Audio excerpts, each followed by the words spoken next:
ఆంధ్రప్రదేశ్ ముఖ్యమంత్రి చంద్రబాబు నాయుడు అమరావతి అంశాన్ని వివాదంలోకి నెడుతున్నారా అంటే అవుననే సమాధానం వస్తుంది. ఎందుకంటే అమరావతి కోసం ఇప్పుడు కొత్తగా మరో 44,675 ఎకరాల భూమిని సమీకరించాలని ప్రతిపాదించడం ఖచ్చితంగా రాజకీయ దుమారం రేపే అవకాశం ఉందని చర్చ సాగుతుంది.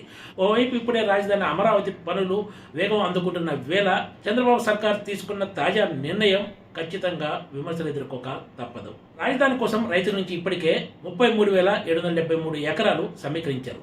ప్రభుత్వ భూమి కూడా కలుపుకుంటే ఈ మొత్తం ఏకంగా 50,000 ఎకరాల పైనే ఉంది. ఇంకా రాజధాని అమరావతి పనులు ఎప్పుడు పూర్తవుతాయో క్లారిటీ లేదు. తక్కువలో తక్కువ ఇవి పూర్తి కావడానికి 3 సంవత్సరాలు పడుతుంది.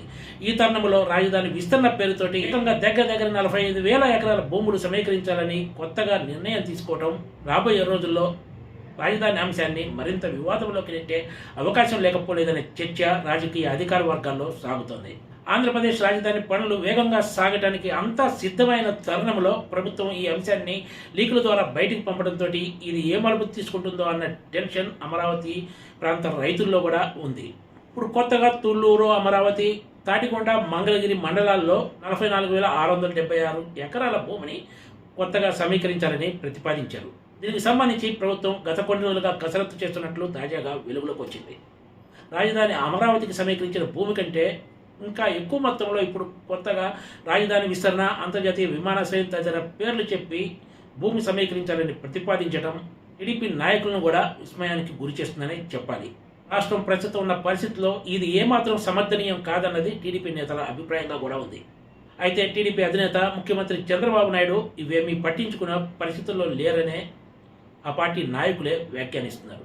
రాజధాని కోసం తొలుత 30,000కు పైగా ఎకరాల భూమిని సమీకరించాలని నిర్ణయించినప్పుడే పెద్ద ఎత్తున విమర్శలు వచ్చాయి.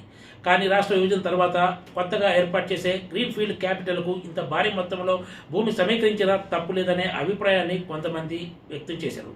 కారణాలు ఏమైనా కూడా ఈ వివాదం సద్దుమణిగిన వేళ మొత్తం కొత్తగా 45,000 ఎకరాల భూమి సమీకరించాలని ప్రతిపాదించడం తీవ్ర చర్చనీయాంశంగా మారింది.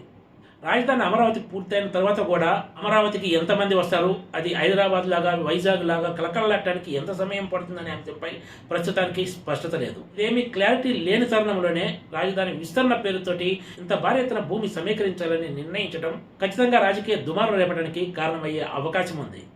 ఈ భారీ భూ సమీకరణ ప్లాన్ చూస్తుంటే దీని వెనుక పెద్ద స్కెచ్ ఉందనే చర్చ కూడా సాగుతుంది. అయితే ప్రభుత్వ తాజా ప్రతిపాదనకు రైతుల నుంచి ఏ మేరకు మద్దతు లభిస్తుందో వేచి చూడాల్సిందే.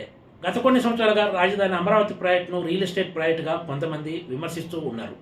ఈ తరుణంలో ప్రభుత్వం రాజధాని పనులు పూర్తి కాకముందే దగ్గర మరో 45,000 ఎకరాల భూమిని సమీకరించాలని ప్రతిపాదించడం ఏమాత్రం సరికాదన్నది ఎక్కువ మంది నేతల అభిప్రాయం. మరి ఈ కొత్త భూ సమీకరణ వ్యవహారం రాబోయే రోజుల్లో ఎన్ని మలుపులు తిరుగుతుందో వేచి చూడాల్సిందే. Please subscribe TGTV.